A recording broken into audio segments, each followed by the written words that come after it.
Today on Shelfie. Turd and the guy start off with a regional powerhouse, taking a dab into the world of the Gose.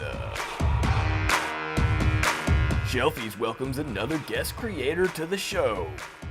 Ever wonder why your Heady tapper says drink from the can? The guys have all those answers and more. Shelfies have feelings too. Please don't call them shelf turds. Take 187. Welcome to Shelfies. I'm Kurt Ferg. This is The beer guy. we're back for our 5th week. 5, baby. Count them. It's a borderline miracle. First beer is Dogfish Head SeaQuench Ale Session Sour. So Rob, tell us a little bit about this. So this beer is actually a combination of 3 beers.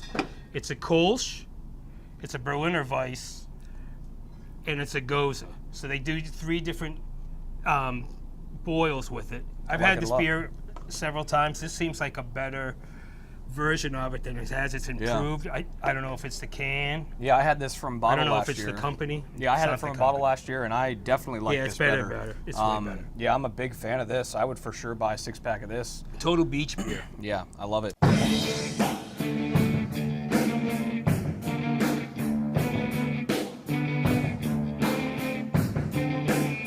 So, now that we're on that Gose topic, we're going to move on to our second beer.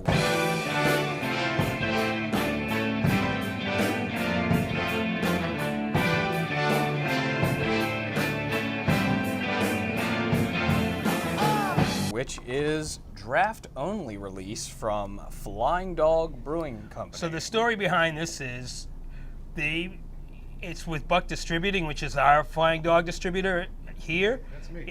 And that's him. Whoa. This is Josh Bailey, creator. What's up, good man? Friend of mine. I wore this hat just for you. Yeah, thanks. Appreciate that. And then and Curtis, How you doing? Josh. Nice to see you. Josh is the creator actually of this beer. So he's gonna Don't give me all the credit. well, there's other guys involved, but So it's actually a Rhubarb Gose, Yes. and it's basically a project that's taken a little bit of time. Can you give us a little backstory on this Rhubarb Gose? Yeah, actually, it started about 2 years ago. We are the 3rd largest distributor in the country for Flying Dog. I believe it's 3rd. As a little reward for our sales team constantly growing and evolving and working to really get their brewhouse rarities, especially out in the market, as well as their staple brands.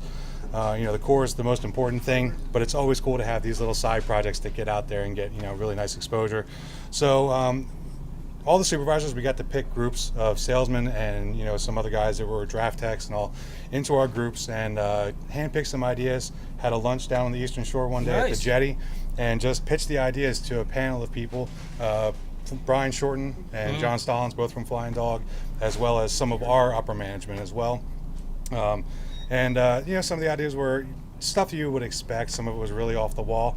This was actually a last-minute pitch by Guy Mitter, one of the salesmen. He's in Pasadena, Glenburn. He actually is up in this neighborhood. Right. He loves rhubarb pie, so he wanted to have it, something with rhubarb. And it worked out that when they went to build the recipe, the IPA idea that Guy actually pitched was going to have to be super high in alcohol content.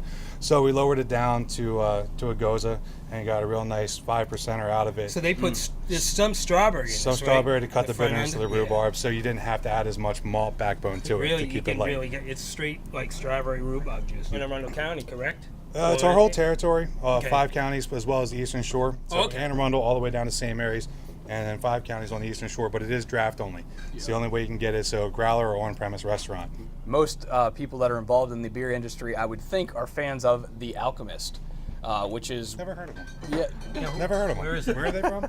So this is a brewery from Vermont, and we have their most sought-out beer, which is called Heady Topper. In Vermont, they have a website called Heady Spotter, and you basically chase the Heady Topper truck around. So we wait in a line for that once. Then the next time we were up there, they had a parking lot sale, and this is like the origin of the parking lot things. And the line was, it had to be a couple hundred people, and it wrapped all in Waterbury. It wrapped all the way around. It was in like this parking lot, and the limit was like a case of Heady and a case of 2 Heady, 2 Crusher, 2 Focal Nice. Bangers, and that's when they first came out with Focal Banger. When you go to the brewery in Stowe, Vermont, they have a line every day waiting for the beer, and it's a good 50, 60 people deep. I love this beer. Yeah, I've gotten this from Rob several times over the years, last 10 years. He'd have family up there, bring it down, and would go up for visits, bring it back. So every year I can't wait for their trips up the Stowe so I can get some whenever he comes back. Still pretty limited. You'd be surprised how much it's still sought after, and it's been a while since it's been out there. So And I think, they do have drink from the can written on the can. So I do want to address that. We poured a little bit out just to try it, but it says drink for a can for a couple reasons. I actually found out from the owner of the company from watching lots of videos on their PBS channel on YouTube and from Vermont. And I did see that there are a few reasons why he writes drink from the can. First off, he chose to put it in a can because for recycling purposes that he wanted people to take this beer with them out on fishing trips, and the fact that they say drink from the can on it has a lot of meaning to people like John Kimmich, the owner. If you pour it in a glass, you are inundating it with oxygen. Just slamming it in there, it gets all oxidized and smells wonderful for a short time, and that's fine. But when you get down to the bottom of your glass, if it sits there for 20 minutes, it is a completely different beer. the other reason they do it is because it's ugly. Remember, this is like the first unfiltered beer.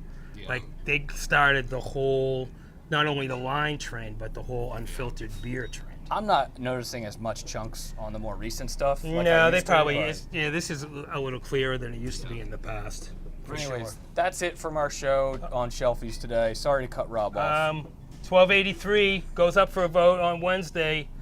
Support your local Maryland craft breweries. Get out there, call your senator. No picture montage today. I'm trying to revamp some ideas for it, so it'll be back next week. Cheers, guys. And just remember, Shelfies have feelings too. Please don't call them shelf turds.